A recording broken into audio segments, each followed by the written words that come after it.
मित्रों नमस्कार। Solid study में आपका स्वागत है। कहते हैं ना, जो लोग सफ़र में अकेले चलने का हौसला रखते हैं एक दिन काफिले उन्हीं के पीछे चलते हैं। तो अगर अपने आप को सिद्ध करना है मित्रों, तो अकेले ही आपको मेहनत करनी पड़ेगी और जब आप सफल हो जाएंगे तो हज़ारों लाखों की भीड़ अपने आप आपके पीछे आ जाएगी। आपको किसी को कहने की ज़रूरत नहीं पड़ेगी।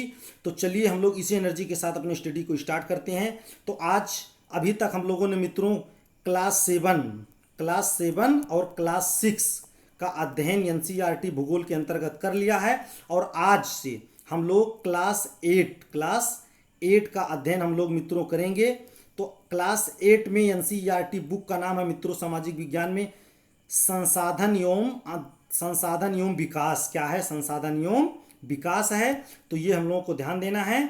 तो आज से हम लोग इसका अध्ययन करते हैं। इसमें लगभग 6 लेसन तक हैं। तो आज हम लोग लेसन 1 का अध्ययन करेंगे मित्रों। तो चलिए हम लोग लेसन 1 का अध्ययन करते हैं, अपने वीडियो को आगे बढ़ाते हैं मित्रों। तो चलिए हम लोग देखते हैं लेसन 1। तो लेसन 1 में हम लोग अध्ययन करेंगे मित्रों संसाधन का। किसका?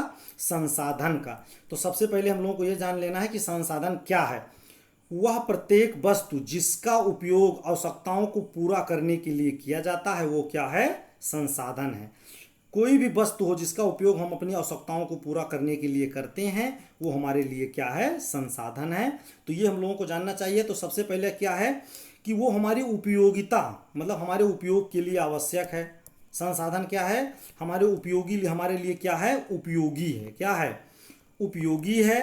तो संसाधन, कोई चीज़ उपयोगी हो तभी उसका हम लोग प्रयोग करेंगे और उपयोगी होगी तो जाहिर सी बात, कोई चीज़ उपयोगी होगी तो उसका कुछ ना कुछ मूल्य होगा। अगर उपयोगी है तो उसका मूल्य होगा, अगर उपयोगी नहीं है तो आज के समय में उसका कोई मूल्य नहीं होगा। तो संसाधन के बारे में दो चीज़ हम लोगों को याद रखना है, 2-3 चीज़, कि संसाधन होने के लिए कोई चीज़ आवश्यक क्या परिस्थितियां हैं। संसाधन होने के लिए क्या आवश्यक है कि पहली बात है कि उसकी उपयोगिता होनी चाहिए। कोई चीज़ संसाधन तब है उसकी उपयोगिता होनी चाहिए और जाहिर सी बात है जब उसकी उपयोगिता होगी तो उसका कुछ ना कुछ मूल्य होगा। तो दो चीज़ हम लोगों को याद रखना है कि संसाधन होने के लिए उपयोगिता होनी चाहिए और उपयोगिता होगा तो उसका मूल्य, मतलब मूल्य भी होना चाहिए। तो ये हम लोगों को ध्यान देना है। चलिए आगे हम लोग देख लेते हैं।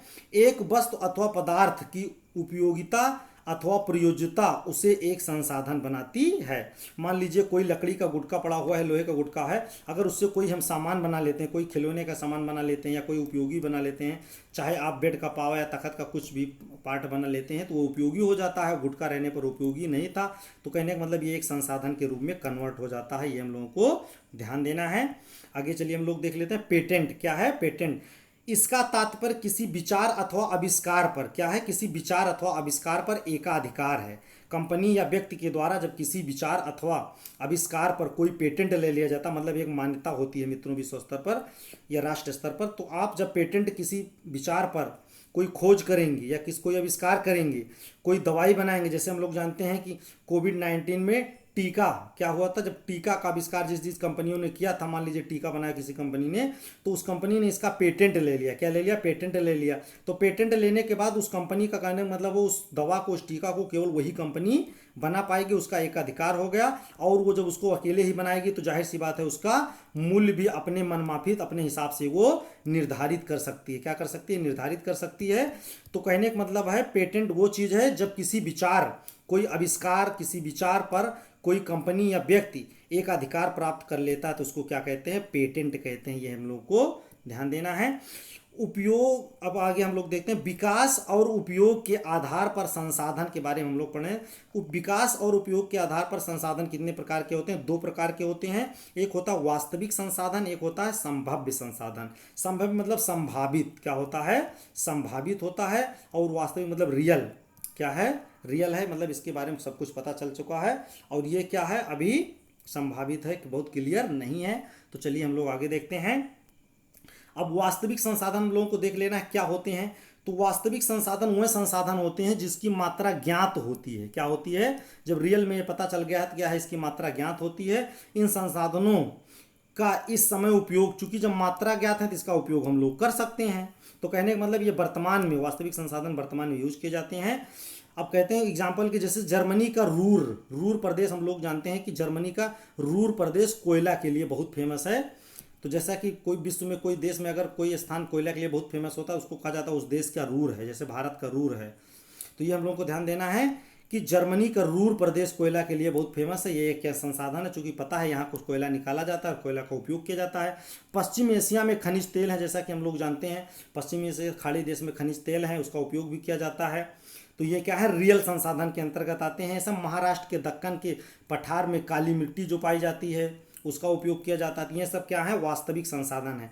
अब संभाव्य संसाधन का मतलब होता है, क्या होता है, ये संभाव्य हैं, अभी संभावित हैं, अभी बहुत क्लियरिटी इनके बारे में नहीं है, ये हम लोगों को ध्यान देना है।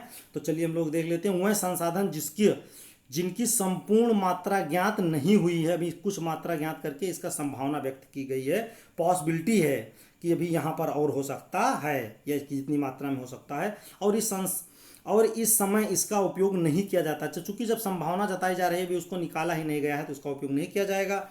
और इन संसाधन का उपयोग भविष्य के लिए किया जाता है या किया जा सकता है, इसको हम लोग क्या कहते हैं, संभाव्य संसाधन, क्या कहते हैं, संभाव्य संसाधन कहते हैं।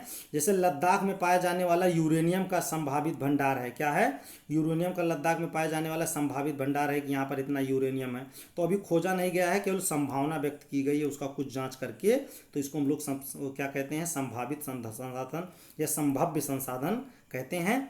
तमिलनाडु के नागरकोट, क्या कह रहा है, तमिलनाडु के नागरकोट और गुजरात के तट पर पवन चक्की के उपयोग का ऊर्जा उत्पन्न करने के लिए, कहने का मतलब जो संसाधन उपयोग किया जा सकता है पवन चक्की के रूप में, उसको भी क्या कह रही है, एक संभावना जताई जा रही है। तो ये संभाव्य संसाधन के अंतर्गत आते हैं, हम लोगों को ध्यान देना है।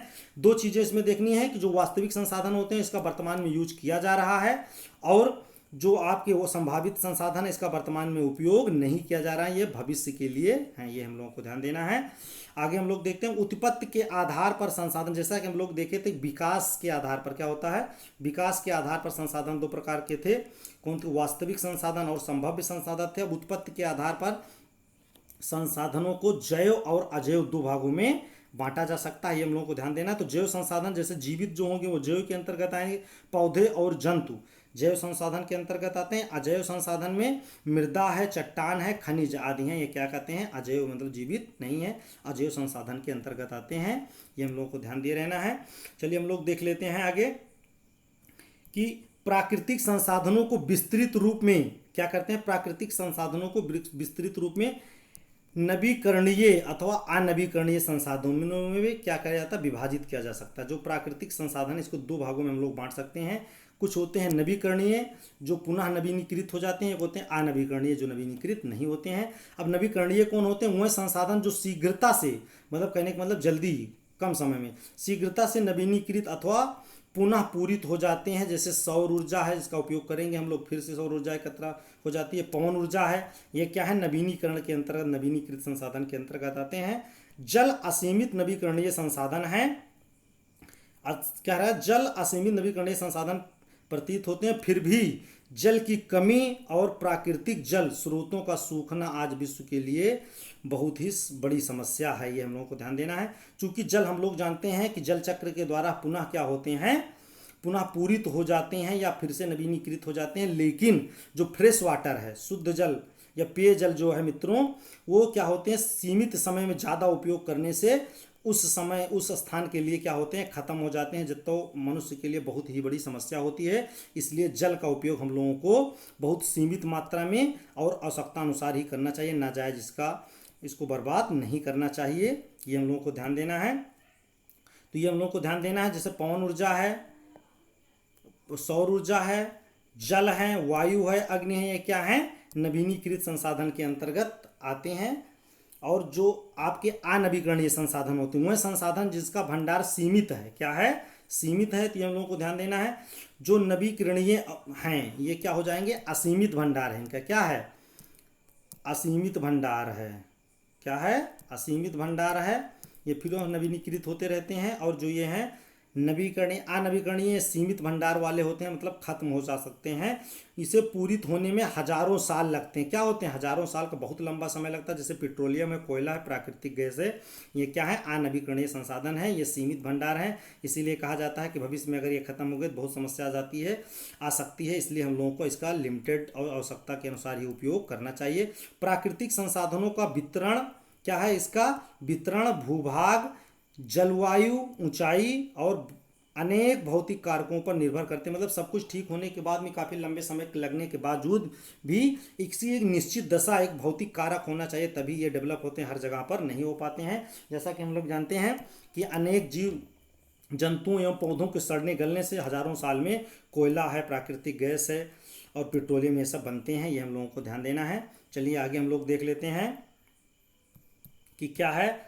आगे हम लोगों को देखना है मानव संसाधन विकास। क्या है? मानव संसाधन विकास। ये हम लोगों को ध्यान देना है कि अधिक संसाधनों के निर्माण में समर्थ होने के लिए लोगों के कौशल में सुधार करने की आवश्यकता है। किसमें है? सुधार करने की आवश्यकता है। जैसे मान लीजिए कोई आदमी है, घर बनाने में क्या करता, मजदूरी करता है, लेबर है, तो उसका कौशल डेवलप नहीं है, लेकिन अगर उसको कुशल बना करके उसको काम सिखा करके एक मिस्त्री बना दिया जाए तो उसका क्या हो जाएगा, कौशल डेवलप हो जाएगा। और जब कौशल डेवलप हो जाएगा तो क्या हो जाएगा, उसका मूल्य भी बढ़ जाएगा, वो मिस्त्री बन जाएगा और उसकी उपयोगिता भी बढ़ जाएगी।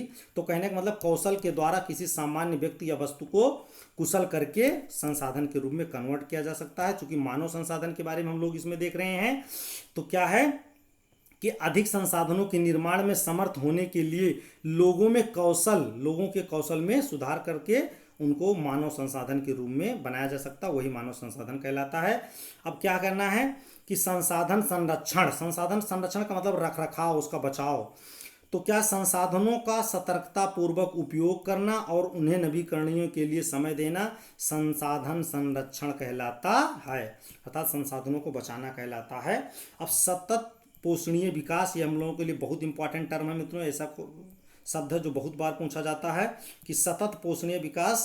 तो सतत पोषणीय मतलब नियमित रूप से, ये हम लोगों को ध्यान देना है, संसाधनों का उपयोग करने की आवश्यकता और भविष्य के लिए उनके संरक्षण के बारे में संतुलन बनाए रखना सतत पोषणीय विकास कहलाता है। कहने का मतलब है मित्रों, सतत विकास का मतलब ये होता है, सतत पोषणीय विकास कि संसाधनों का सावधानी पूर्वक उपयोग करना ताकि वो वर्तमान ही पीढ़ी के लिए नहीं अपितु भविष्य की पीढ़ी की आवश्यकताओं को भी पूरा कर सके, उसको हम लोग क्या कहते हैं, सतत पोषणीय विकास कहते हैं। विकास इस प्रकार से किया जाए कि जो संसाधन का हम लोग यूज कर रहे हैं, चाहे वन हो, चाहे पेट्रोलियम हो, चाहे प्राकृतिक गैस हो, कि अब के समय में यूज भी हो और आने वाली पीढ़ी के लिए भी वो उपयोगी हो, उसकी मात्रा आवश्यकता अनुसार बची रहे। तो जब इस प्रकार से हम लोग विकास कहते हैं तो इस प्रकार के विकास को सतत पोषणीय विकास कहते हैं। ये हम लोग को ध्यान देना है। सस्टेनेबल डेवलपमेंट, यह है सस्टेनेबल डेवलपमेंट। आगे हम लोग देख लेते हैं।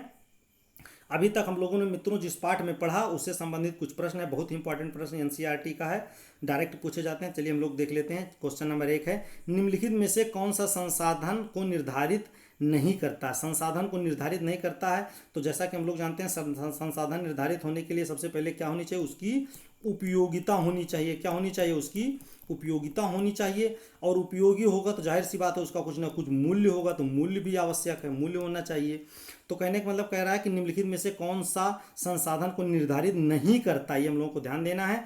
निर्धारित नहीं करता है तो उपयोगिता है, उपयोगिता तो निर्धारित करती है, मूल्य भी निर्धारित करती है, मात्रा, यही सही हो जाएगा। मात्रा जो है संसाधन को निर्धारित नहीं करती, ये हम लोगों को ध्यान देना है। घा सही हो जाएगा इसमें, का खा गा सही हो जाएगा। आगे ध्यान देना है मित्रों। क्वेश्चन नंबर 2 है, निम्नलिखित में से कौन सा मानव निर्मित संसाधन है। क्या है, मानव के द्वारा बनाया गया है। जैसा कि है का नंबर है कैंसर उपचार की औषधि, खा नंबर झरने का जल और गा है उष्णकटिबंधीय वन। तो जैसा कि हम लोग जानते हैं उष्णकटिबंधीय वन है तो वन प्राकृतिक बनाया गया, झरना भी जल का है तो झरना भी प्राकृतिक है। जो कैंसर की औषधि मतलब कैंसर की दवा है, ये वैज्ञानिकों या डॉक्टरों के द्वारा बनाई जाती है, तो इसको हम लोग कहते हैं मानव निर्मित। क्या है, मनुष्य के द्वारा बनाया गया है। अगला क्वेश्चन नंबर 3 है, कथन पूरा कीजिए। तो इसमें है अनवीकरणीय संसाधन डॉट डॉट होते हैं, तो अनवीकरणीय संसाधन सीमित भंडार वाले होते हैं, मनुष्यों द्वारा निर्मित होते हैं कि निर्जीव वस्तुओं से व्युत्पन्न होते हैं। तो हम लोग जानते हैं कि जो संसाधन अनवीकरणीय नवीकरणित नहीं होते हैं वो सीमित भंडार वाले होते हैं। क्या होते हैं, सीमित भंडार वाले होते हैं। जैसे हमारा पेट्रोलियम है, तेल है, ये सब क्या है, सीमित भंडार वाले हैं, ये हम लोगों को ध्यान देना है। तो ये इसमें से कुछ इंपॉर्टेंट क्वेश्चन थे जिसका हम लोगों ने हल कर लिया है। तो ये बहुत ही इंपॉर्टेंट पार्ट है मित्रों, आप लोग इसको नियमित रूप से पढ़िए और एनसीईआरटी अगर आप कवर करते चले गए तो किसी भी परीक्षा के लिए आप बिल्कुल प्रिपेयर हैं और आपका बेस बहुत मजबूत हो जाएगा, निश्चित ही आप सफलता को प्राप्त करेंगे। तो चलिए हम लोग अपनी वीडियो को यहीं पर समाप्त करते हैं मित्रों, नेक्स्ट वीडियो में हम लोग फिर मिलेंगे। जय हिंद, जय भारत।